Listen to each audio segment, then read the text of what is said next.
তো অবশেষে বাড়ি চলে এসেছি। আর আমার তো কি বলবো, নিজেকেই বিশ্বাস করতে পারছি না যে আমি দেবকে ফুলটা দিতে পেরেছি। তো ফুলটা আমি যখন নিই তোমাদের সাথে শেয়ার করে নিই, কারণ যদি আমি ফুলটা বাই চান্স না দিতে পারি তখন একটা আমারও খারাপ লাগবে আর তোমাদের একটা কেমন লাগবে। আর তার জন্য আমি কি বলবো, আমি হাতে এক সাইড করে লুকিয়ে রেখেছি যে আমি ফুলটা দিতে পারবো তো আদেও। কিন্তু ওই যে বলে না, মন থেকে একটা যদি কিছু চাওয়া হয় তাহলে অবশ্যই সেটা মানে ভগবান মিলিয়ে। Hello everyone, welcome my YouTube channel Abir Puja. কেমন আছো সবাই? আশা করি সবাই ভালো আছো। তো আমিও খুব ভালো আছি, আর আজকে একটু বেশি ভালো আছি। যাচ্ছি হচ্ছে ওই বাড়িতে। কেন যাচ্ছি, কি বৃত্তান্ত, সবই তোমরা ভিডিও থাম্বনেল দেখে আর টাইটেল দেখে বুঝতে পেরে গেছো। তো আমি খুবই এক্সাইটেড যে কখন আমি ওই বাড়ি যাব আর কখন ওই সময়টা আসবে। তো অনেক দিন পরে যাচ্ছি, তার জন্য আরও বেশি এক্সাইটেড। তো ওয়েদারটা একটু ঠান্ডা হয়েছে, সেই যেমন কয়দিন আগে গরম পড়লো অসহ্য যে গরমটা সেরকম নেই। তবে ওয়েদারটা এখন ঠান্ডা রয়েছে, বৃষ্টি হচ্ছে, ওর জন্য আরও আমাদের ওই বাড়ি যাওয়ার জন্য আরও মানে বেশি আগ্রহী। আর আবিরকে নিয়ে যাওয়া এর জন্যই, যে ও বলছিল অনেক দিন ধরে যাবে ওর দুনদুন বাড়ি। তো গরমের জন্য নিয়ে যাচ্ছিলাম না, কিন্তু ফাইনালি আজকে আমরা যাচ্ছি ওই বাড়িতে। ট্রেনে উঠে প্রত্যেকবারের মতো জানলার ধারেই বসে পড়েছি আর যাচ্ছি অনেকটাই সকাল সকাল, তো ভালোই হাওয়াটা ঠান্ডা লাগছে। আর এই যে বাড়ি চলে এসেছি, বাড়ি এসে ফ্রেশ ট্রেশ হয়ে গেছি। যাচ্ছি হচ্ছে আমাদের ওই জমিতে কাঁঠাল হয়েছে অনেক, তো মা বলল যে এঁচোড় পারবে, রান্না করবে ওর জন্য। আর আবিরও দেখো আমাদের সাথে চলে এসেছে। তো তোমাদের এই জমিটা ঘুরিয়ে দেখাইনি, কারণ কি আর দেখাবো, জমিটা পরিষ্কার করতে হবে, অনেক জঙ্গল হয়ে গেছে। আর বাবা এখন পরিষ্কার করতে পারে না, যেহেতু বাবা হচ্ছে অসুস্থ, ওর জন্য আর সেরকম পরিষ্কার করা হয় না। আর আমরা অনেক দিন পরে এসেছি, তো সময়ও পাই না, তোমাদের দাদাভাই ওর জন্য হয় না। এই যে গাছটা বেশ বড় হয়েছিল, তো আমি যখন মানে ছোট ছিলাম তখন থেকে এই গাছটা কত ছোট ছিল। একবার তো ভাবলাম যে গাছটা মরেই যাবে, কিন্তু দেখো গাছটা কত বড় হয়ে গেছে। এই জমিতে আমাদের অনেকই গাছ রয়েছে, আর তার মধ্যে এই যে প্রত্যেকটা গাছেই ফল দেয়। তো আর এই প্রচুর কাঁঠাল হয়েছে। আর এই কাঁঠালগুলো না খেতে যখন পাকে, আমি অবশ্য কাঁঠাল খাই না, কারণ আমার একদমই ভালো লাগে না, আর ওর গন্ধটা তো নয় একদমই। তো এঁচোড় যখন হয় তখন আমার এঁচোড়টা ভালো লাগে, কিন্তু কাঁঠালটা আমি একদমই পছন্দ করি না। তো মাকে বলেছি যে কাঁঠাল তো আমরা সেরকমভাবে খাওয়া হয় না, ওই বিক্রি করে দেওয়া হয়, নালে একে ওকে দিয়ে দেওয়া হয়, এই আর কি। তো যখন এঁচোড় থাকবে তো তখনই আমরা কেটে কেটে খাবো। এই যে মার সাথে বসেছি এঁচোড় ছাড়াতে। আর বিয়ের আগের থেকেই আমার এটা যে মা তরকারি কাটবে, আমি হয় তরকারি কেটে গুছিয়ে দিতাম, আর না হলে এরকম এঁচোড় ছাড়িয়ে দিতাম, শাক বেছে দিতাম। তো সেই প্রত্যেকবারের মতো এইবারেও সে কাজটা করছি আর গল্প করছি, কারণ এখন আর সেই রকম হয় না। আর মা বলে কি যে তুই থাকিস না, তুই আসিস না, ওর জন্য একার জন্য আমিও আর এইসব ঝামেলা করি না। ওই এক তরকারি ভাত করে, এক দুই তরকারি আমরা খাই, খেয়ে মা দোকানে চলে যায়। সবটাই তো তোমরা জানো, ভিডিওতে দেখিয়েছি তোমাদেরকে।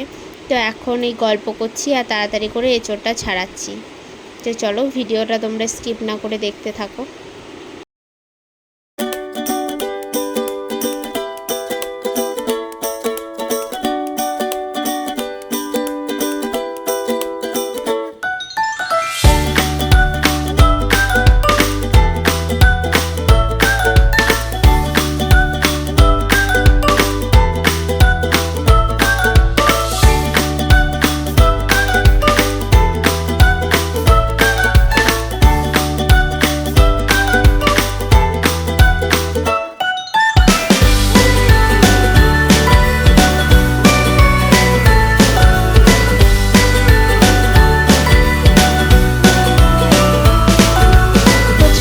পরে এই যে তারপরে বিকেলবেলা আবার ভিডিওটা স্টার্ট করলাম। এখনও 3:30 মতো বাজে, মা যাবে দোকানে। আর এখন টাইমও হয়ে গেছে, ওর জন্য মার সাথে একেবারে আমি বেরিয়ে পড়ছি, কারণ ভাইয়ের আশা করলে হবে না, আমি দেখতেই পারবো না। ভাই গেছে হচ্ছে একটা নিমন্ত্রণতে, আর বাজারে প্রচণ্ড ভিড় আর পুলিশ প্রোটেকশান, তো বাজারে সেরকমভাবে ঢোকা যাচ্ছে না। ওর জন্য মার সাথে দোকানে আসলাম, যে মা দোকানটা খুললো, আস্তে আস্তে মালটাল বের করবে বাইরে, আর আমি আর আবির দাঁড়িয়ে রয়েছি। আর সবাই আসছে, এই দেখো বাজারে কত পুলিশ। এই সাইডে বাজারটা একদম ফাঁকা, কেউ দোকান খুলিনি, কিছু কিছু দোকান হচ্ছে খুলেছে। এরই মধ্যে শুরু হয়ে গেছে বৃষ্টি। বৃষ্টিটা দেখে হচ্ছে মন খারাপ হচ্ছিল। মা একবার মাল বের করে আবার দেখো মালগুলোকে ঢাকাচ্ছে, তো অনেকটাই কষ্ট হয়ে যায় একটা মেয়ে মানুষের পক্ষে। তো কিছু করার নেই, সময় এরকমই, মাকেই সবটা দেখতে হয়, করতে হয়, তো কিছু করার নেই। আর এই যে আস্তে আস্তে বাজারে ভিড় হয়ে যাচ্ছে, আর আমাদের এক্সাইটেডটাও আরও বেশি করে বেড়ে যাচ্ছে। তো চলো ভিডিওটা তোমরা দেখতে থাকো। আশা করি আমি আর বেশি বকবক করতে পারবো না, কারণ আমার বকবক শুনবে না, তোমরা ভিডিওটা দেখবে। তো চলো ভিডিওটা তোমরা দেখতে থাকো, আশা করি তোমাদের ভালো লাগবে।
এসেছি হেলিকপ্টার দেখতে।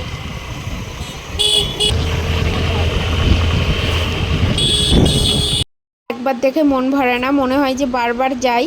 তো বোন বলছিল যে পিছন পেছন যাওয়ার জন্য ওইদিকে, কিন্তু এতটা ভিড় তোমাদেরকে শেয়ার করলাম, ওই ভিড়ের মধ্যে গেলে চাপা পড়ে যাব, ওর জন্য আর গেলাম না। ভাইকে বলছি যে চল, যেখানে হেলিকপ্টার ল্যান্ড করেছে আমাদের কলেজে, তো সেখানেই যাচ্ছি। তো সেখানে গিয়ে দেখা যায় নাকি সেটাই দেখব। আশা করি দেখা যাবে না, কারণ প্রচণ্ড ভিড় ওখানটাতে।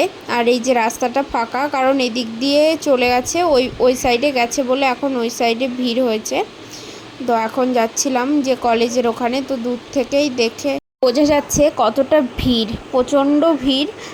এখানে আমার একটা বান্ধবীর বাড়ি রয়েছে, একটা না অনেকগুলো বান্ধবীর বাড়ি রয়েছে। ওরা বলছিল যে ওদের বাড়ির কাছে আসতে, কিন্তু আমি আসিনি, কারণ হচ্ছে আমি জানি যে আমাদের দোকানের সামনে দিয়ে যাবে, তো ওখানে মানে সবথেকে ভালো আমি ওখান থেকে দেখেছি, আমার ইচ্ছাটা ওখান থেকেই পূর্ণ হয়েছে। তো ওই আর কি এখানে আসা, যে যতক্ষণ আছে ততক্ষণ দেখব। তো এই যে কত পুলিশ দেখো, কিন্তু ওই যে ওইখানে গেটের ওখানে তো যেতেই পারবো না, এত ভিড়। তো ওর জন্য দূর থেকেই দেখছি। আর এই যে গাড়ি চলে এসেছে, এখন চলে যাবে। তো আমি এই দূর থেকে এমন একটা জায়গায় দাঁড়িয়ে রয়েছি, না পাচ্ছি সামনে এগোতে, না পাচ্ছি পেছনে পিছোতে। তো এই দূর থেকেই তোমাদের সাথে ভিডিওটা শেয়ার করছি। তো সত্যি বলছি, মানে আমার এত ভোটটা আমার এখানেই, আমার বাপের বাড়িতে। আমি এখন আমার কোনো সার্টিফিকেটই ট্রান্সফার করিনি, তো ভোট দিতে আমি আসতামই, কিন্তু আমি এত আগে এসেছি শুধুমাত্র এই দেবকে দেখব বলে।